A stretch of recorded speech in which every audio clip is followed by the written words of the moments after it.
Hello, students. So today we will start with the lecture 17 जो कि है data dictionary और स्ट्रक्चर। सो ये एक बहुत ही एसेंशियल कंपेनियन है डीएफटी का, जो हमने प्रीवियस लेक्चर में पढ़ा था, data flow diagram. And data flow diagram में डिसीजन डायरेक्ट डिक्शनरी काफ़ी ज़्यादा पूछा जाता है in RPSC programmer examination. So DFD alone is not enough. Like जैसे हम लास्ट स्टेज में पढ़ा, डीएफटी होता है, उसमें level 0, level 1, level 2 different levels होते हैं। उसमें दिखाया जाता है कि shows how functions and data flows, but what does gross पे एक्चुअली कंटेन्स।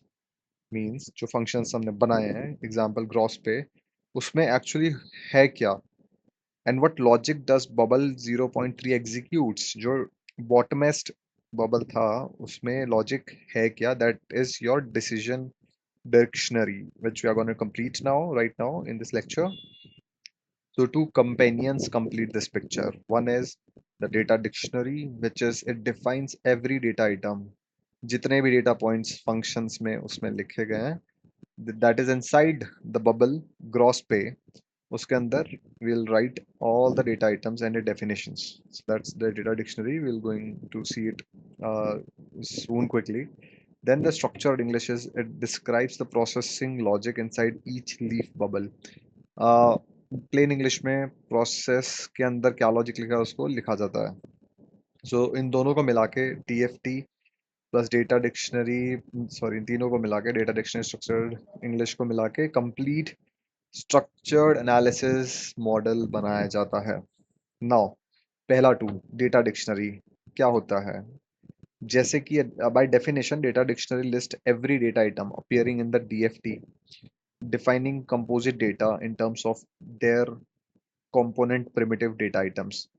डीएफटी के अंदर जितने भी डेटा आइटम्स होते हैं उसको डिफाइन किया जाता है, कंपोजिट डेटा सारा का सारा, in terms of component primitive data, मतलब जितना भी अटोमिक लेवल पे उसको बनाया जा सकता है उस लेवल पे। एग्जाम्पल, लेट्स से आपको सिंपल इंटरेस्ट का कुछ डेटा, आपके सिंपल इंटरेस्ट का कैलकुलेशन का भी लॉजिक आता है, so you have to write the simple the formula, simple logic is S R T upon 100, so that way ये लिखा जाता है। सो प्रिमिटिव लेवल पे डेटा आइटम्स को कैलकुलेट करके लिखा जाता है, ये कंपोजिट डेटा आइटम्स को, उसको कहते हैं डेटा डिक्शनरी। ऑलवेज अकम्पनीज अ डीएफटी, मतलब डीएफटी के साथ ही डेटा डिक्शनरी बनती है, अलग से नहीं बन सकती है। A DFT without a data dictionary is incomplete. आपने डीएफटी बना दिया, डेटा फ्लो डायग्राम बना दिया, बट आपने उसकी डेटा डिक्शनरी नहीं बनाई, तो कोई भी जो देखने वाला होगा, anyone who will review it और मेक, उसके आगे वाली स्टेज में जो भी उसको रीड आउट करेगा, they won't know what is it exactly. So it's the soul of DFT, provides the team with standard consistent terminologies for the data। जैसे कि आप एग्जाम्पल, आप कोई बुक पढ़ते हैं तो उसके पहले एक टर्मोलॉजी की शीट दे दी जाती है, या ग्रोसरी जिसको कहते हैं, कुछ एक्रोनिम्स या एनेक्जर्स जो कि कंसिस्टेंटली पूरी बुक में यूज होने हैं, तो उसके अगेंस्ट शॉर्ट फॉर्म्स को लिख दिया जाता है। So that is your, so that consistency maintain रहे, कंफ्यूजन लेस हो और स्टैंडर्डाइज्ड हो। Next, without it different developers use different terms for the same data, so confusion होगा। डेवलपर ए कुछ और समझ रहा है, डेवलपर बी या क्यूए टीम कुछ और समझ रही है, तो कंफ्यूजन राइज होगा। कंफ्यूजन राइज होने से मिसकम्युनिकेशन होगा, which would lead to bugs. For large system, thousands of entries typically managed using case tools, like आप छोटा सॉफ्टवेयर बनाते हो, डेटा डिक्शनरी लिखते हो, उसमें 100, 50, 200 इतने आइटम्स आ गए, so you right it in a data dictionary. But let's say if it is a very large system, for example SAS और SAP, तो SAP में इतने मॉड्यूल्स हैं, हर मॉड्यूल में इतने डेटा आइटम्स है, so it's literally very difficult to manage it in single piece. So rather than it, we manage this much discrete data's dictionary items uh, in in different platforms using case tools. Case tools भी हम आगे पढ़ेंगे। Data dictionary में कुछ operators होते हैं, जैसे आपके मैथमेटिकल ऑपरेटर्स होते हैं, ये भी सिमिलर वैसे ही होते हैं। एग्जाम्पल के तौर पे, जो इक्वल टू का साइन होता है, इसका मतलब होता है इज इक्वल्स टू, और एंड उसका एक बेस एग्जांपल, जैसे ग्रॉस पे अगर किसी का निकालना हो कि इसको ग्रॉस पे कितना है, तो is equals to the regular pay plus overtime pay. Next is let's say a plus sign. A plus sign is a composite composition, basically addition के लिए ये यूज करते हैं. एंड अरे जिसके अंदर कॉमा है, इसका मतलब है सिलेक्शन, ईदर एंड और. लेट्स से आप ऐसा समझिए कि ऑप्शन आ गया कि आपके पास, आपको पेपर इंग्लिश में चाहिए या हिंदी में चाहिए, लैंग्वेज सिलेक्शन, ये आप एक स्क्वायर बॉक्स में बना के कॉमा सेपरेटेड वैल्यूज में डाल दोगे, तो इट मींस जो रीड आउट करेगा ही नोज कि या तो ए सिलेक्ट होगा, या बी सिलेक्ट होगा, या सी सिलेक्ट होगा, जितने भी इसमें वैल्यूज हैं उसमें से कोई भी एक सिलेक्ट हो सकता है. देन द ब्रैकेट इंडिकेट्स की ऑप्शनल, ये फील्ड ऑप्शनल है. इसका मतलब ये कि जैसे ए प्लस ब्रैकेट बी, इसका ये मतलब है कि ए भी हो सकता है, या ए प्लस बी भी हो सकता है, मतलब कि बी ना भी हो तो भी कोई प्रॉब्लम नहीं है. Curly braces as you know, वहाँ हमारे जावा प्रोग्रामिंग में तो ये यूज होता है टू डिफाइन अरे, और डिफाइन के साथ साथ कभी कभी इंस्टेंशिएट करने के भी काम आता है. बट यहाँ पे ये रिपीटेशन या इटरेशन के काम आता है. एग्जाम्पल, अगर मैं नेम 5 लिखता हूँ, तो इसका मतलब है 5 नेम आइटम्स, इसके अंदर 5 नाम आएंगे. अगर मैं स्टार दे देता हूँ, उसका मतलब कि जीरो. आपको लग रहा होगा स्टार मतलब इन्फिनाइट, बट स्टार मतलब जीरो और मोर ऑकरेंस. अगर नेम जीरो लिखा है, मतलब कि या तो जीरो ऑकरेंस होगा, या मोर नंबर हो सकते हैं, मतलब एनी नंबर. मतलब जीरो, या मतलब ऐसा मान लीजिए ना, होल नंबर में कोई भी वैल्यू आ सकती है स्टार के साथ. फिर डबल स्टार होगा मतलब कमेंट सेक्शन. सो ये 7 सिंबल्स हैं, ये डायरेक्टली एग्जाम में पूछ ले जाते हैं, so keep it revised. Then the data dictionary for RMS system, जो हम लास्ट लेक्चर में भी पढ़ रहे थे. तो अगर ये मान लीजिए आपका लॉजिक है, तो ये डेटा डिक्शनरी ऐसी दिखेगी, जिसमें जैसे आपके नंबर्स हैं वो एक वैलिड नंबर होगा.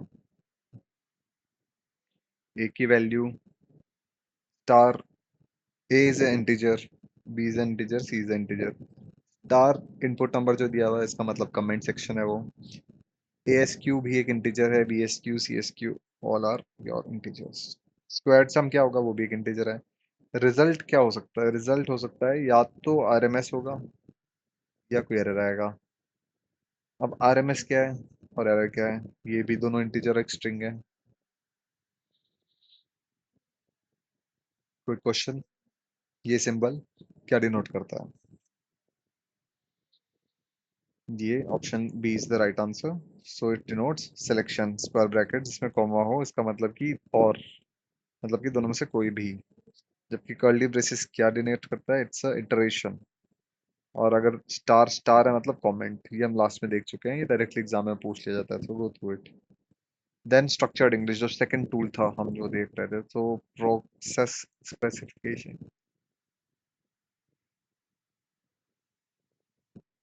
स्ट्रक्चर्ड इंग्लिश का मतलब ये है कि also called as process specification भी कहा जाता है उसको. Spec, P spec process specification.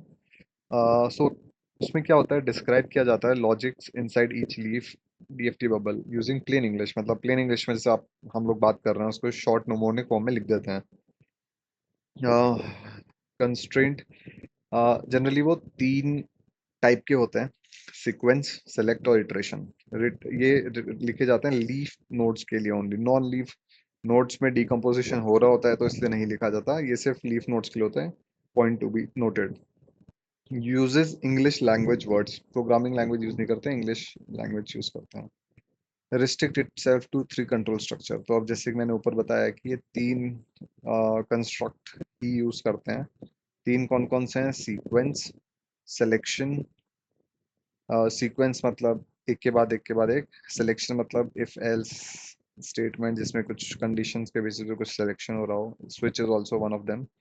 Third is iteration. Iteration में कुछ भी आ सकता है, आपका while, do while, for loop, इस टाइप के आ सकते हैं. तो ये सारी जो होते हैं, ये प्लेन इंग्लिश में लिखी जाती है. तो ये इसलिए लिखा जाता है, मतलब पर्पज समझिए कि ये क्यों लिखा जाता है, कोड में क्यों नहीं लिखा जाता. कोड में लिख दिया जाएगा तो आई डोंट थिंक कोई भी कस्टमर या जो लेमन एंटिटी है वो इस चीज को समझ पाएगा. तो इंटेंशनली इसको नॉन टेक्निकल लोगों के लिए लिखा जाता है। देन जैसे कि मैंने 3 एग्जांपल दिए, selection, iteration and sequence.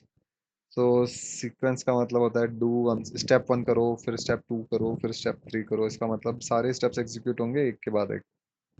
Selection का मतलब ये है कि ये कोई आपका पाथ चूज करता है बेस्ड किसी कंडीशन के बेसिस पे।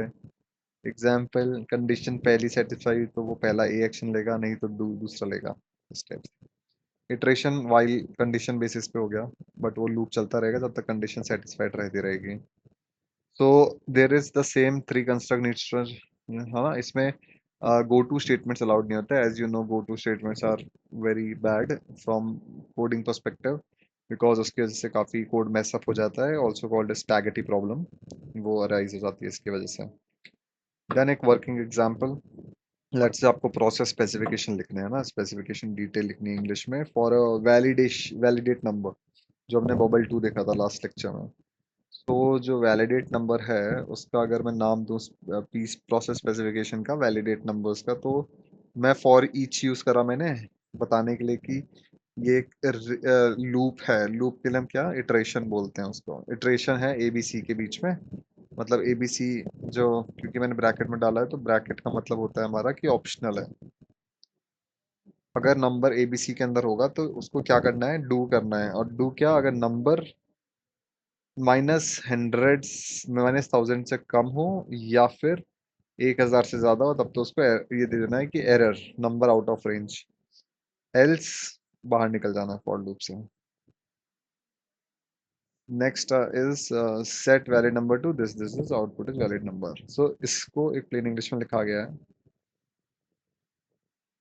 Now three part of structure analysis. जब स्ट्रक्चर एनालिसिस हम लोग कर ही रहे हैं, 3 पार्ट आते हैं उसका। डीएफटी आता है जो हमने लास्ट लेक्चर में पढ़ा, data define functional data flow diagram. Then is data dictionary जो अभी हमने पढ़ा, स्ट्रक्चर्ड इंग्लिश। सो डीएफटी से डेटा डिक्शनरी कैसे लिंक्ड है, क्योंकि defines every data item. DFT में जितने भी डेटा आइटम्स होते हैं उसको डिफाइन करती है data dictionary. And data dictionary के अंदर जितना भी लॉजिक होता है वो लीफ नोड में क्या क्या होगा लॉजिक, वो डिस्क्राइब करता है स्ट्रक्चर्ड इंग्लिश। इन तीनों के मिला के हमारा स्ट्रक्चर्ड एनालिसिस पूरा होता है, एस ए एस पूरा बन जाता है। तो structured English, next question is structured English, जिसको हम प्रोसेस स्पेसिफिकेशन भी बोलते हैं, is written for which DFT bubble. Of course, we know that it's done for only the leaf bubbles. So our right answer is option C. Parent node या mid nodes में क्यों नहीं होता? Because आप खुद देखिए कि जो मिड नोड्स होते हैं वो बेसिकली डिकम्पोजिशन पे यूज करे जाते हैं। इवेंचुअली जो फंक्शनल ड्रिल डाउन सबसे ज्यादा निकल के आता है वो है लीफ नोड के ऊपर। सो लॉजिक जो होगा वो भी लीफ नोड पे रिजाइड्स करेगा। Now a quick exam traps to avoid. dd is equals to data dictionary is equal to database of code। Actually not, क्योंकि डीडी के अंदर डेटा आइटम्स बने होते हैं ओनली डीएफटी से रिलेटेड, कोई कोड या एसक्यूएल टाइप का कोई कोड नहीं है उसमें। DFT without DD is complete, no, this is incomplete, it's very essential.